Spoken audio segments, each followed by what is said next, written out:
Olá, eu sou a Elis, eu faço parte do grupo de palestrantes do CELI, Centro Espírita Luz da Esperança, São Francisco de Assis. E é com muita alegria que estamos aqui reunidos mais uma vez para refletirmos os ensinamentos do Mestre Jesus à luz da doutrina espírita. E é a Ele, ao nosso querido Mestre Jesus, que nós pedimos que neste momento nos envolva com sua luz, com sua paz, com seu amor, dando clareza nos nossos pensamentos, nos nossos sentimentos, nos serenando para que a gente aproveite ao máximo possível o estudo de hoje. Sei que nós gostaríamos muito de estarmos presencialmente fazendo essas reflexões, mas ainda não é possível. E que bom que nós temos esse recurso para continuarmos os nossos estudos. Continuarmos buscando o entendimento dos ensinamentos do Mestre Jesus. E o estudo de hoje é o capítulo 4 do Evangelho segundo o Espiritismo. Ninguém pode ver o reino de Deus se não nascer de novo. Eu vou ler o item 1 desse capítulo e na sequência a gente fala um pouco sobre ele. Vindo então Jesus para perto da cidade de Cesareia de Filipe, perguntou aos seus discípulos: o que dizem os homens a meu respeito? Quem eles acham que eu sou? E os discípulos responderam: uns dizem que o Senhor é João Batista, outros dizem que é Elias, e outros dizem ainda que é Jeremias, ou algum dos profetas Isaías, Ezequiel e Daniel. Então Jesus perguntou aos seus discípulos: e vocês, quem acham que eu sou? Simão Pedro, tomando a palavra, respondeu: o Senhor é o Cristo, Filho vivo de Deus. E Jesus disse: bem-aventurado é você, Simão Pedro, filho de Jonas, porque não foi a carne nem o sangue que lhe revelaram isso, mas sim meu Pai que está nos céus. Essa passagem está em Mateus, capítulo 16, versículos de 13 a 17, e também em Marcos, capítulo 8, versículos de 27 a 29. Uma primeira coisa que a gente pode pensar aqui, nesse finalzinho aqui que Jesus disse: não foi a carne nem o sangue que lhe revelaram isso. Ele está dizendo que Simão teve uma intuição neste momento, que ele foi inspirado por Deus, meu Pai que está no céu, inspirado a falar que ele era o Filho vivo de Deus. Então aqui ele já está falando sobre essa questão da mediunidade, dessas intuições, dessas inspirações que todos nós temos e que Pedro estava tendo naquele momento. Também nós percebemos pela pergunta de Jesus e pela resposta dos espíritos que naquela época, e não só aquele povo, mas os povos daquela época acreditavam nessa questão de voltar, né? Tanto que ele pergunta quem dizem que eu sou, e eles citam, né, João Batista, Elias, os profetas, tudo personalidades que já tinham vivido em tempos anteriores. João Batista não, né? Porque João Batista foi contemporâneo de Jesus, mas os outros tinham vivido em outras épocas e Jesus seria um deles. Então isso quer dizer que eles acreditavam nesse retorno do Espírito em outro corpo, porque Jesus não estava no corpo de Elias, não estava no corpo de um dos profetas, ele estava em outro corpo, e falavam que ele podia ser um desses. Então já existia essa crença da imortalidade da alma e do retorno à vida. Mas naquele tempo se falava em ressurreição. Se falava, ficavam esperando o retorno desses profetas, o retorno de Elias, mas através da ressurreição. E o conceito de ressurreição é voltar, mas no mesmo corpo. O que a ciência já comprovou seria impossível, porque um corpo que depois que entrou em decomposição, ele não tem como retornar. Tem como retornar o espírito, mas em outro corpo, né?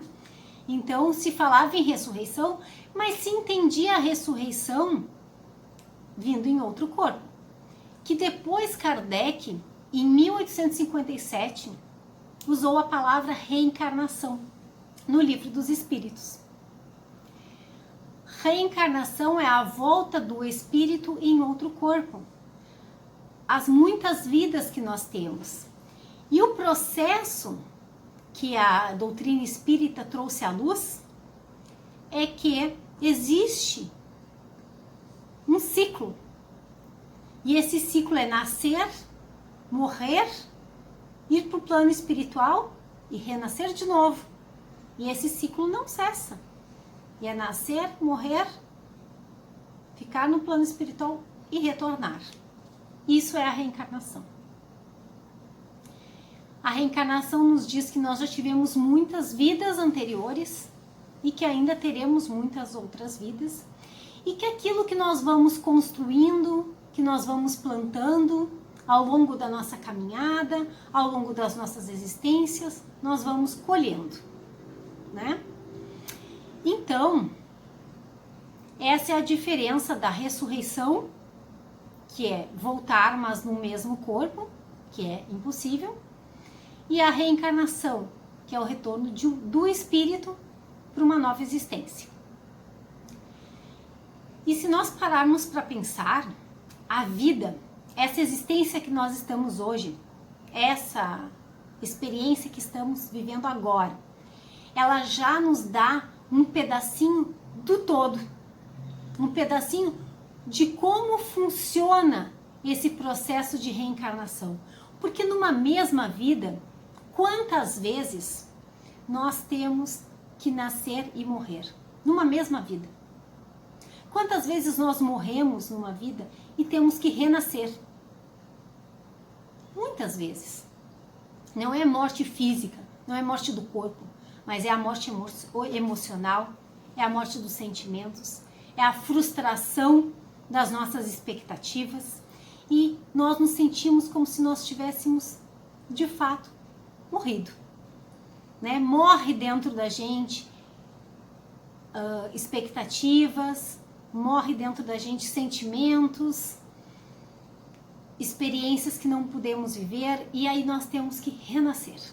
E quando nós renascemos dentro dessa mesma existência, dessa mesma experiência, nós renascemos mais fortes, mais maduros, mais crescidos. Porque são essas experiências que nós vamos vivendo que vão nos fortalecendo, que vão nos amadurecendo. E aí o título fala o seguinte: ninguém pode ver o reino de Deus se não nascer de novo. E que reino de Deus é esse?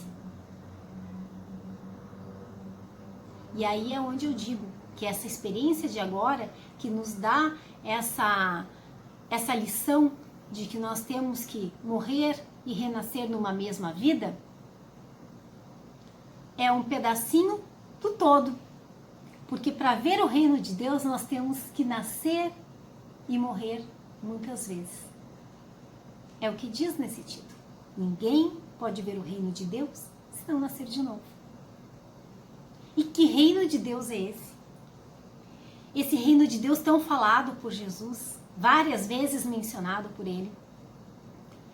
É o reino de Deus que é construído no coração do homem. O próprio Jesus nos disse isso. Que nós temos que construir esse reino de Deus em nós.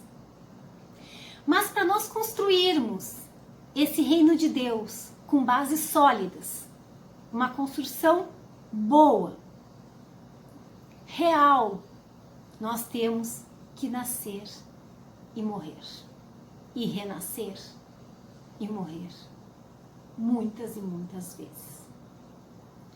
Porque nós não vamos fazer essa construção do reino de Deus apenas em uma existência. é um processo para muitas existências. É uma construção que nós vamos fazendo através desse plantio, da escolha das sementes, do plantio que fazemos e da colheita que teremos mais à frente. É neste processo em que educamos o nosso espírito, em que amadurecemos, em que evoluímos. Então nós não temos como construir isso em apenas uma existência, nós precisamos de várias.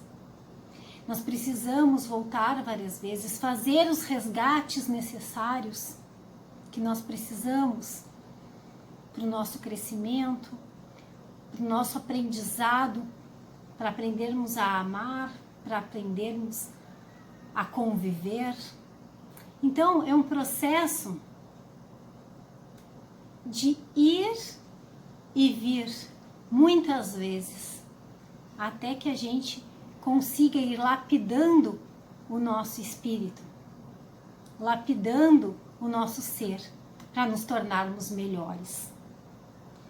E claro que é um processo lento, é um processo difícil, nós já tivemos muitas existências, ainda teremos muitas outras, mas se a gente tem essa consciência de que nós não somos somente essa personalidade que estamos hoje, que nós não somos seres do berço ao túmulo, mas que somos espíritos imortais vivendo uma experiência na matéria. Se nós temos essa consciência, nós vamos nos esforçar mais, porque nós sabemos que não é só o que nós estamos conquistando no aqui e agora, e que depois que o nosso corpo físico morrer, nada mais vai restar. Nós sabemos que não é assim, nós sabemos que nós estamos construindo no aqui e agora para o nosso futuro. E aí a gente vai ter muito mais cuidado nas sementinhas que nós vamos escolher para plantar, porque nós sabemos que a colheita mais adiante virá. Então, ter essa consciência, estar conscientes de que a reencarnação existe, que a reencarnação é real, que os espíritos que nos trouxeram essas revelações através dos médiuns, codificado por Kardec, esses espíritos tinham vivido aqui no plano material e estavam no plano espiritual.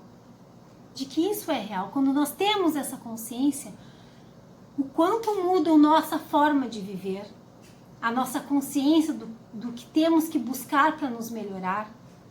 Nós medimos muito mais os nossos atos para não prejudicar os outros, porque nós estamos ali prestando atenção nas sementes que nós estamos colhendo para plantar. Mas essa consciência só vem a partir do momento que nós entendemos que nós já vivemos muitas existências, que essas existências foram até aqui o que nos compõe, que nós somos o resultado dessas existências e que depois dessa experiência que estamos tendo agora, teremos outras oportunidades para cada vez mais irmos amadurecendo, irmos crescendo, irmos evoluindo. E a gente precisa ter essa consciência. E nesse momento tão complicado que passamos agora, ter a consciência também que as perdas que estamos tendo, que os desencarnes que estão acontecendo, que é só o corpo físico, que essas pessoas continuam vivas e que terão novas oportunidades e que os laços de amor são eternos. E esses laços que foram construídos, não só nessa existência, que já haviam sido construídos anteriormente e que continuaram nessa existência, vão continuar nas próximas, porque os laços de amor são eternos. Então isso nos traz um consolo de saber que nós estamos nos ausentando temporariamente, mas que não é o fim. E esse capítulo vem falar disso, que não é o fim. Que nós precisamos ir muitas vezes para construir esse reino de Deus dentro de nós. E se nós tivermos essa consciência de que somos espíritos imortais e que estamos vivendo essa construção desse reino de Deus, a gente pode se esforçar para construir um reino de Deus sólido. E quem sabe fazer essa construção de uma forma mais rápida até, se nós estivermos mais atentos, mais conscientes, Porque se nós estamos dispersos, a gente pode ficar com a obra parada, a gente pode ficar estagnado. E aí a gente vai precisar de mais tempo para essa construção. Então que a gente possa ter essa consciência de que somos espíritos imortais, que estamos vivendo uma existência na carne, uma experiência na carne, mas que nós não somos apenas essa experiência, que nós somos aquele ser que passa pelas experiências e que são essas experiências que vão nos educando, vão nos ensinando para que a gente possa evoluir, para que a gente possa lapidar o nosso ser. E tendo essa consciência que a gente possa fazer o nosso melhor, que a gente possa dar o nosso melhor. Então, para encerrar, uma mensagem que diz o seguinte: nasceste no lar que precisavas, vestiste o corpo físico que merecias, moras no melhor lugar que Deus poderia te proporcionar, de acordo com o teu adiantamento. Possuis os recursos financeiros coerentes com as tuas necessidades, nem mais, nem menos, mas o justo para as tuas lutas terrenas. Teu ambiente de trabalho é o que elegeste espontaneamente para a tua realização. Teus parentes e amigos são as almas que atraíste com as tuas próprias afinidades. Portanto, teu destino está constantemente sob teu controle.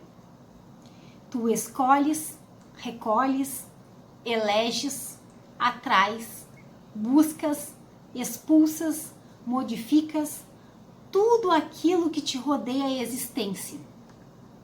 Teus pensamentos e vontades são a chave de teus atos e atitudes. São as fontes de atração e repulsão na tua jornada vivencial. Não reclames, não te faças de vítima. Antes de tudo, analisa e observa. A mudança está em tuas mãos.